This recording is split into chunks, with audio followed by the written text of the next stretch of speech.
بسم اللہ الرحمن الرحیم۔ السلام علیکم ویورز، آپ دیکھ رہے ہیں یوٹیوب چینل اور میں ہوں خاور عباس۔ سب جیل کیا ہوتی ہے اور کیا بشرا بی بی کو خلاف قانون یہ سہولت فراہم کی گئی ہے، اس پر قانونی ماہرین کیا کہتے ہیں وہ آپ کے سامنے رکھیں گے۔ اور اس کے بعد جو ہے توشہ خانہ کیس میں سزائیں، کیا حق کے دفاع سے محروم رکھنا اور 342 کا بیان نہ ہونا اپیل کے مرحلے میں عمران خان کو فائدہ پہنچا سکتا ہے، اس کے بارے میں قانونی ماہرین کیا کہتے ہیں وہ بھی آپ کے سامنے رکھیں گے۔ اور سب سے پہلے بات کرتے ہیں بنی گالہ کو جو سب جیل قرار دیا گیا ہے، کیا یہ خلاف قانون ہے یا قانون کے مطابق ہے، اس پر قانونی ماہرین کیا کہتے ہیں۔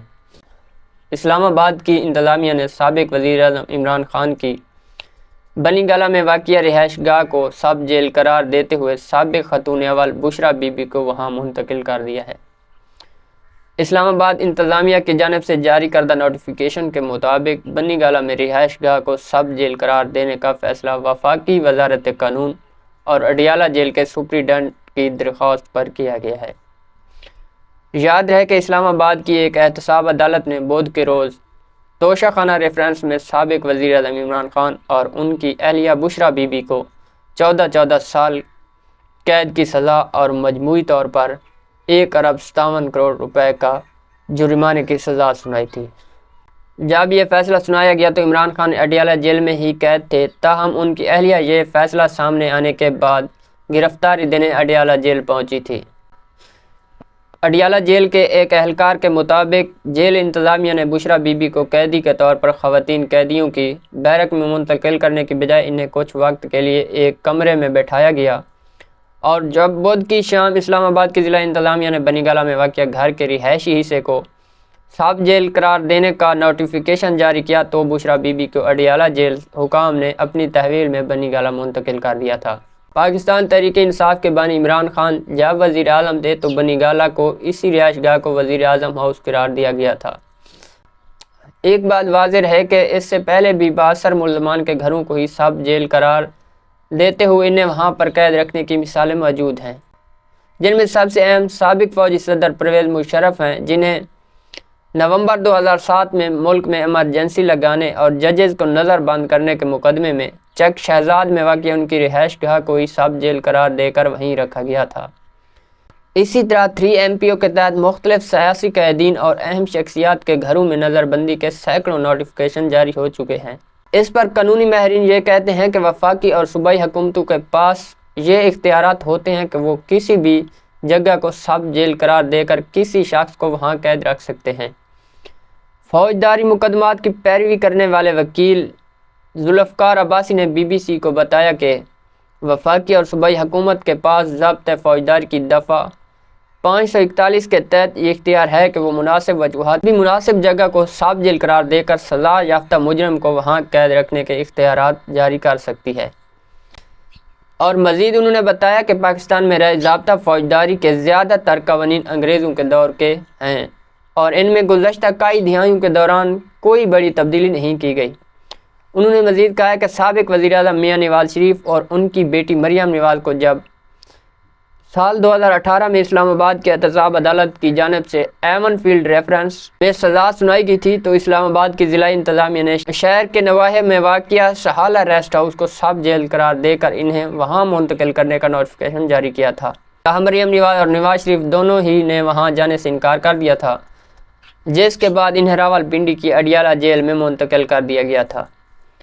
اس پر جو ہے سابق ڈپٹی پروسیکیوٹر جنرل اور فوجداری مقدمات پیروی کرنے والے وکیل ذوالفقار بھٹا کا کہنا ہے کہ اگرچہ حکومت کے پاس ضابطۂ فوجداری کے تحت کسی بھی جگہ کو سب جیل قرار دینے کا اختیار ضرور ہے، لیکن جیل رولز میں ایسی کوئی شق موجود نہیں ہے جس میں کہا گیا ہو کہ کسی سزا یافتہ مجرم کو قید کی مدت پوری کرنے کے لیے اس کے گھر کو ہی سب جیل قرار دیا جائے۔ انہوں نے کہا ہے کہ خواتین قیدیوں میں اگر کوئی سنگین جرم میں ملوث قیدی نہ ہو تو ان کو جیل کے اندر B کلاس دینے کے علاوہ صرف یہ سہولت دی جاتی ہے کہ رات کو ان کے کمرے کا دروازہ کھول دیا جاتا ہے۔ تاہم وہ قیدی خواتین جو سنگین جرائم مثلاً قتل، اقدام قتل، دہشت گردی، ڈکیتی وغیرہ کی بنیاد پر سزا یافتہ ہوں، انہیں یہ سہولت بھی نہیں دی جا سکتی۔ ذوالفقار بھٹا کے مطابق جہاں تک انہیں علم ہے کہ ملکی تاریخ میں ایسا پہلی مرتبہ ہو رہا ہے کہ کسی مجرم کو سزا کاٹنے کے لیے ان کے گھر میں منتقل کیا گیا ہے۔ بنی گالہ میں عمران خان کی رہائش گاہ کو سب جیل قرار دیے جانے کے بعد وہاں پر سیکورٹی کی ذمہ داری اڈیالہ جیل انتظامیہ کی ہوگی۔ اڈیالہ جیل کے ایک اہلکار نے نام ظاہر نہ کرنے کی شرط پر بی بی سی کو بتایا کہ اس ضمن میں ایک ڈپٹی سپرنٹینڈنٹ کی سربراہی میں 10 اہلکار بنی گالہ کے باہر سیکورٹی کی عرض سے تعینات ہوں گے۔ صحافی اور تجزیہ کار حامد میر کا کہنا ہے کہ بنی گالہ کو سب جیل قرار دینے کا فیصلہ کرنے والوں نے بظاہر قانون سے زیادہ سیاسی بنیادوں پر یہ فیصلہ کیا ہے تاکہ یہ پیغام دیا جا سکے کہ ان میں اور عمران خان میں بہت فرق ہے، کیونکہ عمران خان کے بطور وزیر اعظم اور اقتدار میں نیب کے ہی مقدمات میں مریم نواز اور فریال تالپور کو جیل میں رکھا گیا تھا۔ ایک سوال کے جواب میں انہوں نے کہا ہے کہ اگرچہ پی ٹی آئی سے تعلق رکھنے والی دیگر خواتین بھی لاہور کی جیلوں میں قید ہیں، تاہم وہ تو 9 مئی کو فوجی تنصیبات پر حملوں کے الزام میں قید ہیں۔ حامد میر کا مزید کہنا تھا کہ اس سے پہلے سابق وزیر اعظم بے نظیر بھٹو اور اس کی والدہ نصرت بھٹو کو بھی جیل میں رکھا گیا اور اس وقت بھی اگرچہ یہی قوانین موجود تھے مگر کوئی ایسا اقدام نہیں لیا گیا۔ اب بات کرتے ہیں عمران خان کا جو 342 کا بیان ریکارڈ نہ کروانا اور حق کے دفاع سے محروم رکھنا کیا عمران خان کو اپیل میں فائدہ پہنچا سکتا ہے۔ تو بانی P T I Imran Khan کو 2 دنوں میں 2 اہم مقدمات میں 10 اور 14 سال قید کے علاوہ کروڑوں روپے جرمانے کی سزائیں سنائی گئی ہیں۔ بدھ کو اسلام آباد کی احتساب عدالت نے عمران خان اور ان کی اہلیہ بشرا بی بی کو توشہ خانہ ریفرنس میں 14 سال کی سزا سنانے کے ساتھ ساتھ عمران خان کو 10 سال کے لیے نااہل بھی کر دیا، جبکہ گزشتہ روز سیکریٹ ایکٹ کے تحت قائم خصوصی عدالت نے سیفر گمشدگی کیس میں عمران خان اور ان کی جماعت کے سینئر رہنما شاہ محمود قریشی کو 10 سال قید کی سزا سنائی ہے۔ ان دونوں مقدمات میں جہاں عمران خان کو دی جانے والی سزا کی شدت پر بات ہو رہی ہے، وہیں پر بحث یہ بھی چھڑ گئی ہے کہ کیا عمران خان اور شریک ملزمان کو عدالتی کارروائی کے دوران اپنے حق کے دفاع کا مکمل موقع نہیں ملا اور ان مقدموں کے فیصلوں میں قانونی حکم بھی موجود ہیں۔ پاکستان تحریک انصاف کا کہنا ہے کہ سیفر کیس میں عمران خان اور شاہ محمود قریشی کو مقدمے کے اختتامی مراحل میں اپنی مرضی کے وکلاء سے مدد لینے کی اجازت نہیں دی گئی اور عدالت نے ملزمان کی طرف سے ان مقدمات کی پیروی کے لیے سرکاری وکیل مقرر کر دی ہے۔ پی ٹی آئی کا کہنا ہے کہ اس مقدمے میں شاہ محمود قریشی کا 342 کا بیان نہیں لیا گیا،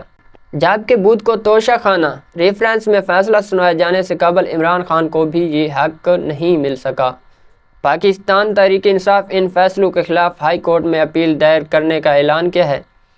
پاکستان تحریک انصاف نے ان فیصلوں کے خلاف ہائی کورٹ میں اپیل دائر کرنے کا اعلان کیا ہے اور ان کا کہنا ہے کہ ان فیصلوں میں قانونی حکم ہیں۔